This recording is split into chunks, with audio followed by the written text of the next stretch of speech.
What do you get when you combine a 90,000 square foot building and 160 plus tractors and some trucks and some cars? Well, you get Keystone Tractor Works by Colonial Heights, Virginia. Certainly one of the more diverse tractor museums I've ever been in is here at Keystone. And today, Keith Jones, the founder of the museum, is going to give us a tour. Keith, my gosh, this is such a phenomenal collection of tractors.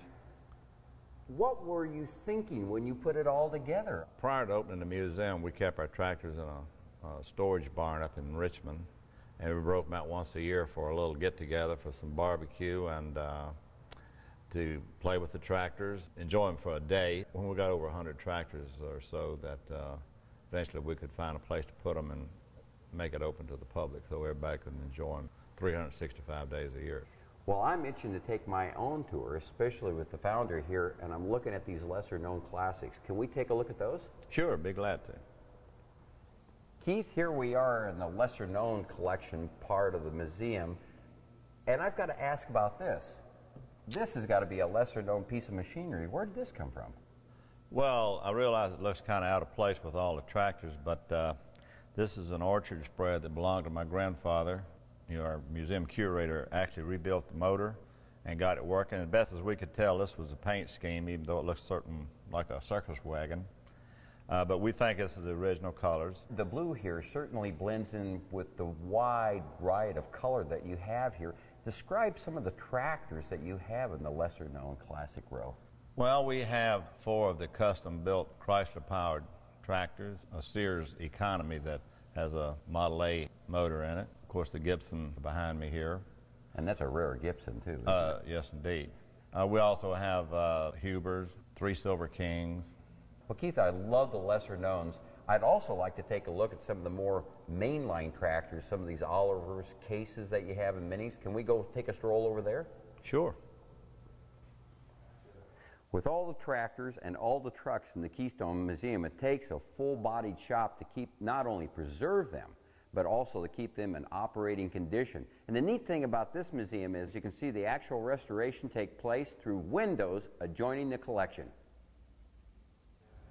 Oh, I see the bright red Massey Ferguson in the back and the progression by history. And this is what I love about your museum. You stack the tractors in rows by make, but you start out with the earliest version that you have. In this case, the Massey Harris GP. And then we see the Challenger, the Massey Harris, the Fergusons are mixed in the Massey Ferguson. Had you done that intentionally?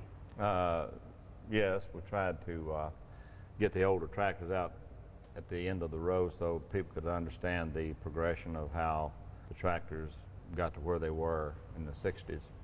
And another thing about the presentation in the museum, you got great signage. I mean, old posters from the tractors, your neon signs, we've got a Massey Harris sign. You've collected these as you've gone along? Pretty much. Since we opened the museum, we've tried to add some neon to brighten it up a little bit. I'd love to see the Waterloo Boy. Can we go over there and gawk at that? Sure. Wow, here I am in the sea of green, and what I love about this collection is not only the way that you've organized it by brand, but also you have such rarities in this museum here. First of all, how did you select the tractors that you were going to display, Keith?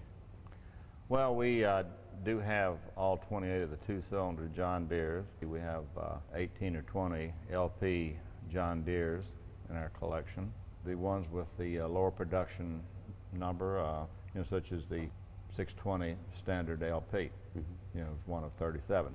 But also you have these great symbolic tractors like the Waterloo Boy that's here. But it's not all tractors, is it? I noticed off here to the side, you've got a few trucks, don't you? Well, we're in the trucking business, and we're kind of partial to the old 18-wheelers of yesteryear. Yeah. Hey, can we take a look at those? You bet. Wow, look at this, an International Harvester high binder. You've got some great trucks in your collection here. Keith, describe what you have. Well, we have a sort of a variety of manufacturers. We have a 1920 white up in the other room, up through the newest things, 86 conventional Peterbilt over here. Road tractors, fire trucks, and some day cab trucks, smaller gasoline tankers, pickup trucks, even a 55 Chevy delivery truck. So We got somewhat of a variety, and I guess you saw the Hill Brothers Diamond T delivery truck. So people are attracted to the museum with the tractors, and they go through the tractor collection, think they're about done, and then they discover this amazing room of trucks.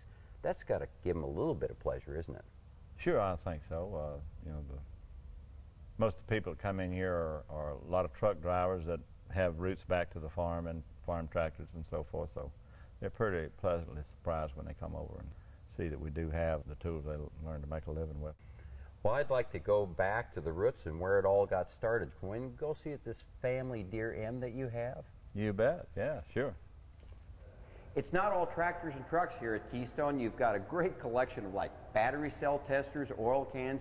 Dave Hart has a number of his tool collections right here. There's something in every corner of this museum. Oh, hey, it's a double feature. So we're ending our tour really where it all began for you, Keith, with this 1950 John Deere M. This was your uncle's tractor. Well, this tractor belonged to my aunt, actually my uncle, and after he passed away, it had been sitting out by her house for several years. When I'd go to visit, I'd ask about the tractor, and she just brushed me off as everybody asked about that tractor, you know. So she called me and said she's going to have an auction and sell the M. I acquired it at the sale. Was this the thing that gave you ironitis, that bug that bites you and says, boy, I think I'll have another tractor and another tractor? I kind of fell in love with it and got more interested, picked up some tractors at different auctions and yard sales and this, that, and other. Thanks, Keith. Well, for more information about Keystone Tractor Works, how to get here, and Keith's phenomenal collection, you can go to KeystoneTractorWorks.com.